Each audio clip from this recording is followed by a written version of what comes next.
Hey guys, Brian Frumps here.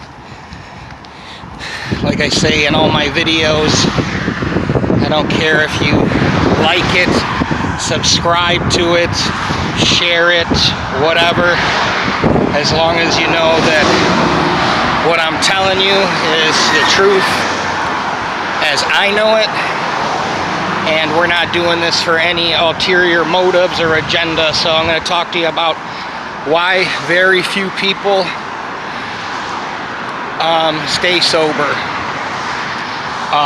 One of the biggest reasons very few people maintain their sobriety, I'm going into 3 years off of opiates.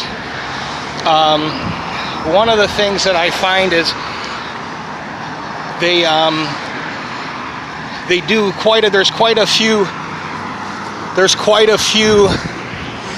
there's quite a few mistakes that people make. One of them is people, places, and things they never take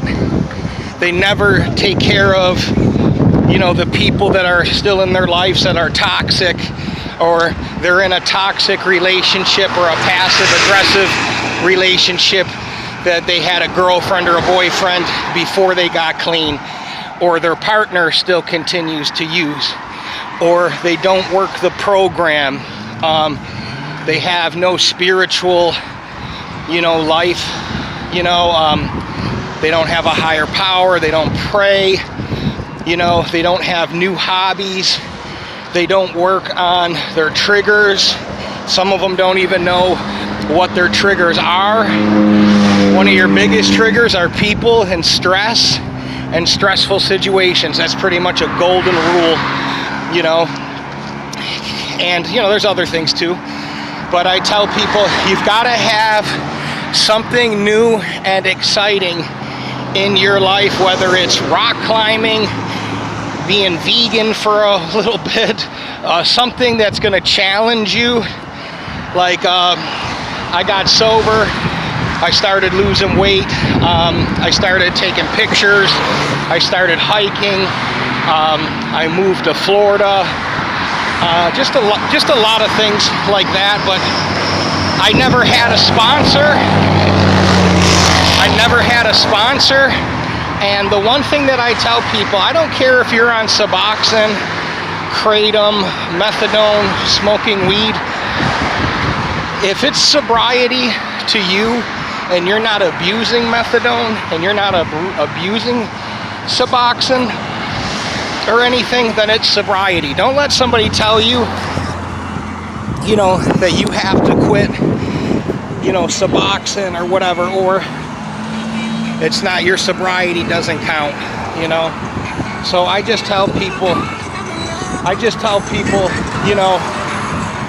I have very few, I can't say very few, I don't have any drama in my life. I cut all the drama out of my life. I cut a lot of people out of my life.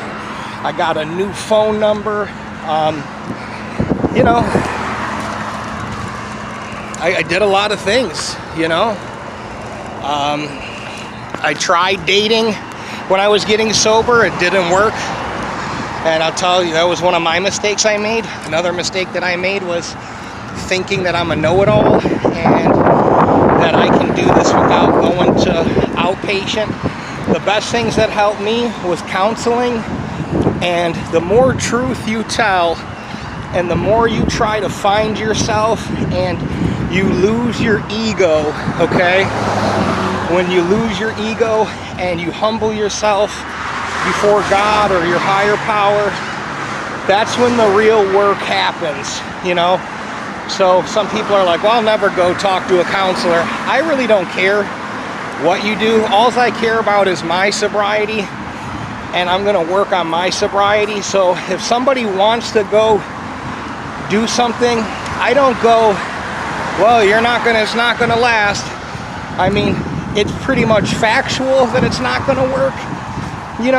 It's like I use Kratom for chronic pain. I had my neck broken and it hurts, I've got hip problems and I'm active and I'm going to the gym right now.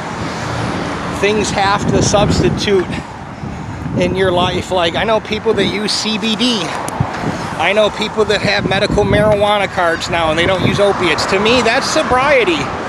If you're not taking pain pills, you know, and you're not abusing alcohol or cocaine, you know, marijuana and kratom and some of these other plants, I really fully believe that God gave us those plants to have.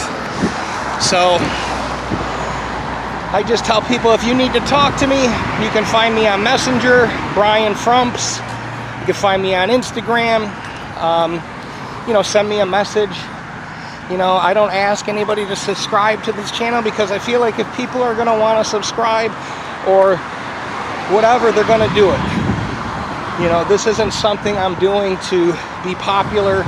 I'm not doing this. I'm not putting ads out on Facebook. I'm not trying to be London Real. You know, I just know that I'm lucky to be alive. And if I have to, as a person, share this information with people, because that's what God wants me to do. And you know, I spent 10 years on pain pills. I used to take 180 Percocets in a week, you know. Right before I quit, I started using IVing heroin, you know. So, you know, it's one of these things where a lot of people I know that I went to counseling with, or I went to outpatient with, or I went to NA, are either actively using or are dead. So this is a progressive disease. It will kill you.